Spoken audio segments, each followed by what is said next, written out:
You did the 8,000 shipment out of your garage? Let me see, because that was during Q4. Actually, I think that was in the living room. Jeez, that's crazy. You're doing that out of your house. At this moment, I do have employees, so I do have 2 preppers, sometimes 3, depends on the days, and 2 virtual assistants who source products for me. Yeah, you can really offer, because prep, you got to get it done, but it can be flexible. So that's another great perk you can offer to employees. Whoa, cheers. Whoa. Welcome back to the Doughboys podcast. I'm your host, Logan, joined by my co-host, Josh, and today we have a special guest, Oscar Martinez. We're going to be diving into his story and giving you the rundown on his Amazon business and other ventures. So, Oscar, thank you so much for joining us. Would love it if you could start off by just introducing yourself. Yeah, so my name is Oscar. I am a 6-figure full-time Amazon seller. I've been in the game for a few years now and just really trying to scale, and just the shortest way I can summarize it. Awesome. So why did you originally get started selling on Amazon? Yeah, so it really came down to me hating my job, very much, just being told what to do, when to wake up, when to get a lunch break. And with the family, I also hated asking for time off when I needed, emergencies for my family to take care of and stuff. So that really inspired me to really look for, different avenues of making money. And yeah, I just got on YouTube a few different side hustles. I tried, drop shipping, stock market, a whole bunch of other stuff. And Amazon was the one that stuck out to me the most. So that's kind of why. Sweet. So how did you originally start? Were you doing retail arbitrage, OA, wholesale? Yeah, so when I first started, I actually started with wholesale drop shipping. So I learned this from my boy Noah. So shout out to him. But I saw a few of his videos. And out of all the methods of drop shipping, that seemed the most legit way of doing it. So, I made an Amazon account, formed an LLC, contacted a few wholesalers, and made my first sale, and just went from there. Sweet. So was arbitrage ever a big part of your business? In the beginning, no, but during COVID, because I started in 2019 a little bit. Okay. And then so in 2020 is when the whole pandemic thing happened. And at that time, that's when I was having issues with my wholesale suppliers drop ship, and they were giving me literally lead times of a month plus. So customers were not getting stuff like a whole month. That's crazy. Yeah. And so that's when I had to adapt to a different form of, selling stuff. And that's when I came into retail arbitrage, online arbitrage, that type of stuff. So that's when I started dabbing into that, really.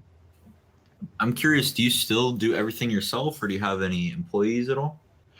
Yeah, at this moment, I do have employees. So I do have 2 preppers, sometimes 3, depends on the days, and 2 virtual assistants who source products for me. And yeah, I really don't do as much in the business these days compared to when I started. So yeah. So at what point did you know that you were ready to start hiring, prep help is usually the first thing, and then other things from there? Yeah, honestly, I think I took way too long to outsource prepping because I was doing it for 2+ years still by myself, with the wife helping every once in a while. But I was still doing a majority of the prepping. It really wasn't until last year when I realized that I really needed to outsource that aspect, because seeing other sellers, how they did that and they started scaling more, that's when I was like, yeah, I need help with this stuff. Yeah, it's super important, especially because prep can be outsourced for pretty cheap. So just paying, if you're doing it in-house, just paying someone an hourly rate, even if it's, 15, 20 bucks an hour, at the end of the day, paying them that, your time is so much more value spent sourcing and spending money and doing other things to actually grow the business, instead of tying up your time in that $15 an hour task that's just putting stickers on stuff. Pretty basic work. Yeah, looking back, I was like, I don't know how I did it so long by myself. Yeah, but you got to in those early days. You're in the trenches. Yeah, for sure.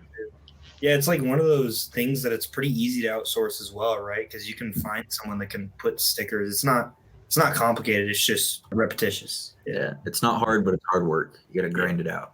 Yeah, for sure. There's people that are willing to do it though. Like kind of what you said when you left your other job. If you're paying someone to do that, you might be more lenient with lunch breaks, those kinds of things. People might be more interested. It's pretty easy to outsource, I think. Yeah, Yeah, that's it's true. flexible type of work. So I mean, I'm speaking for me. That's how I got my start. So yeah, Yeah. Logan hired me as a prepper. yep. Oh, really? Yeah. I was Oh, pretty snap. grateful for it. Yeah. That's Back in the cool. OG days, Mhm. peeling off the Kohl's clearance stickers. Yep. Oh man, I don't miss those days of no at all. Gotta start somewhere. Hard work for sure. But yeah, you can offer, because prep, you got to get it done, but it can be flexible. So that's another like great perk you can offer to employees. So that's Yeah. really cool and makes it easier to find help too.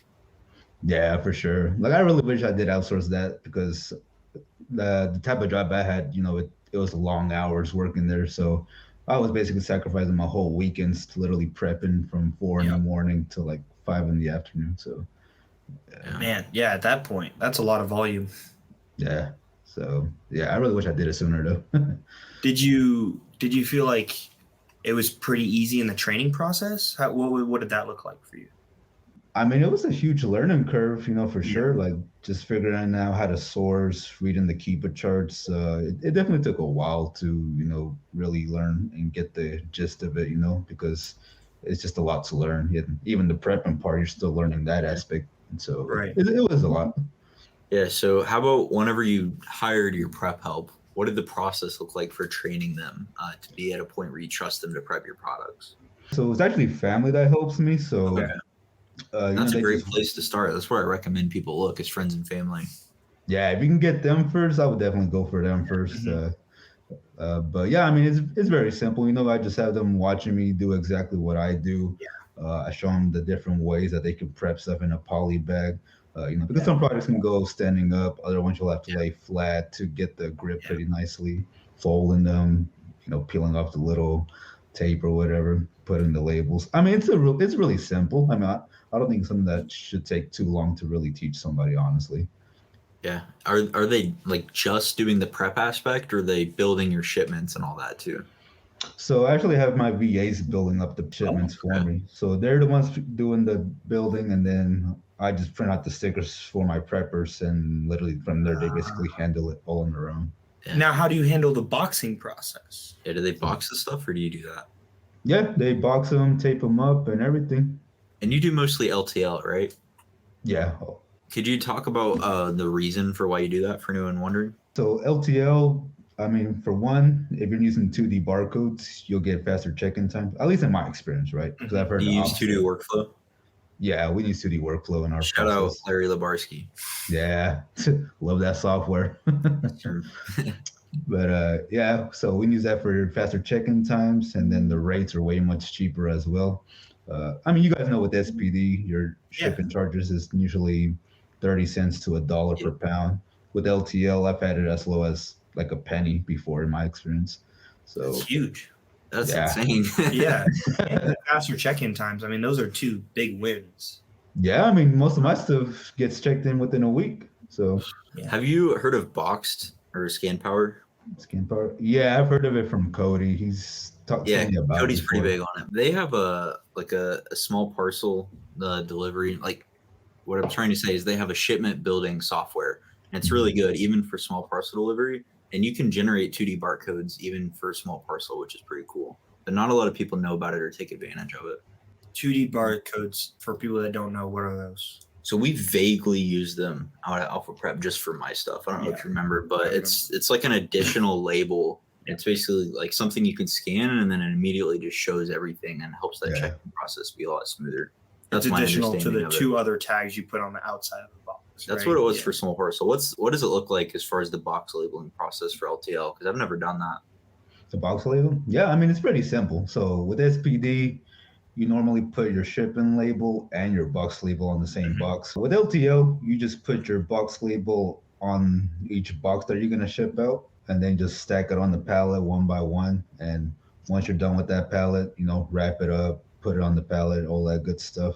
And then you'll print out 4 different labels, which is your shipping labels, and you'll put one on each side of the pallet. And that's basically all you got to do. And then where does the 2D barcode go? Is that on each box? Yeah, it's on each box. Okay.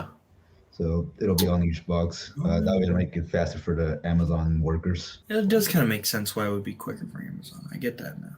Yeah, I mean, because if you think about it, it's helping them out instead of having Right. to open each So box, right. Yeah. count them, Right. and keep task. And what's the pickup for that though? It's all on a big thing. Does that like do you have to have a bigger area? Is there a bigger truck? Do they have a forklift?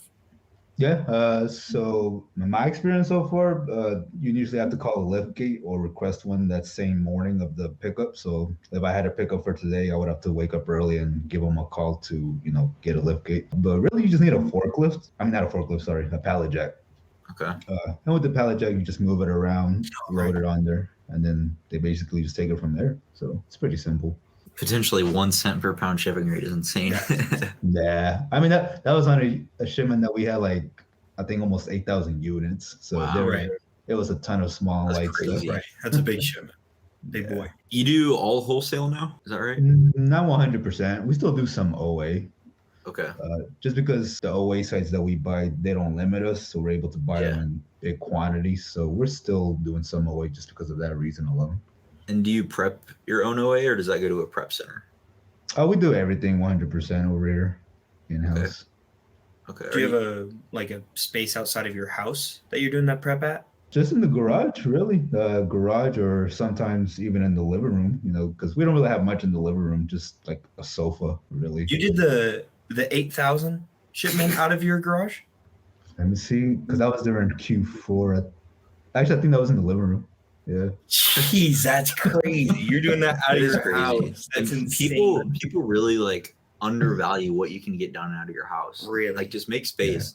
I was actually thinking about this not too long ago and looking back on my numbers and like we were pushing 100 grand a month out of my basement. Like you don't need a warehouse. You don't need all this stuff. Yeah. You can just get a garage in your garage or living room. Forget. Yeah. Yeah. It's crazy. Yeah. Yeah, like I said, we just have a sofa. I mean, we don't really have much except for like a few kid toys, but even that, we just put them to the side and all the space Start is prepping. So you just set up every time you're gonna do prep, and then you tear down, so it's a living room again. Yeah, I mean, we just get the foldable tables. We got a Yeah. little, I don't know if you guys see in the background, that little Yeah, I got you. cabinet. Nice. Yeah. All the poly bags, stickers, everything's in there. Sure. Cool. So kind of changing topics a bit, I'd love to talk about your content game. I know you've been putting out content for quite a while. I was looking back at some of your older YouTube and stuff. I'd love to hear, what's kind of your motivation or reasoning behind putting out content? Yeah, that's a good question. So when I first started, I don't think most people even know this, that I started with like a lot of stock market finance videos. So I was doing a lot of that. The reason was always the same, no matter what I did with the channel, which it was just trying to help people. Because like me, I come from a background where finance, all this business stuff, no one ever talks about that around, coming up like I did. Yeah. So once I started really digging into the rabbit hole of all this business, Amazon stuff, I was like, wow, let me just make a channel and teach other people too, just because, I never knew about it, because if I did, I probably would have started way sooner instead of just jumping from job to job. So, I was like, if I could just help one or even two people and just change their ways like that, then, that'll be worth it to me. Yeah. Absolutely. Yeah. The impact that you can have on people through content, and like thinking about it, I wouldn't have gotten started selling on Amazon if I hadn't seen videos of people talking about it. I would have never known how to find products, prep products, all this if other people were putting out content. So now if we can have the opportunity to, kind of serve people in that same way and have an impact on their lives, that's huge. And then kind of also, and another big benefit is the ability to potentially monetize through like ad revenue and all that. So you can help people and kind of, have another revenue stream to monetize your skill set. So it's really awesome. Yeah. I want to give you a shout out for hooking me up with the Thumbnail Wizard. Shout out Thumbnail Wizard. Oh, He does, he's awesome. Yeah, he's pretty good. Yeah, financial literacy, that's a really cool starting point. Like Logan and I went to university, and I was just at that university, and there was like a big like meeting that happened at universities, and this guy came and he was talking about like educating he came to that university and then he went back to his hometown and just doing kind of like what you did in person though, but just like educating his local community on financial literacy. But some of the stuff he was saying, like I've been through college classes and I still didn't know what he was talking about. So like, I think that's really important. It's like a lot of people don't know it. Like you're right. That's a really good field or content to get into. It's a subject that people either don't know a lot about or are kind of scared or intimidated to discuss. Right. Yeah. So Yeah, that's 100% right, because I know coming up, I always thought like the stock market was like only rich people could invest into the stock Right. market. And then once, Robinhood and all those apps came out, then it made it even easier. Yeah. So I was like, wow, it's really pretty simple. Right. Right. 100%. But until you know about that, it's Yeah, not. There's a lot of exactly. stigma you're breaking down. That's cool. So Oscar, where can everybody connect with you on the socials?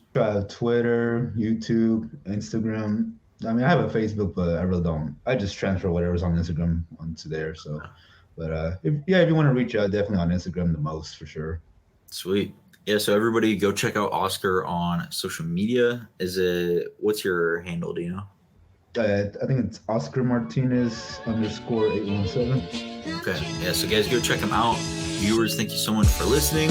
Oscar, thank you very much for joining us today. Peace.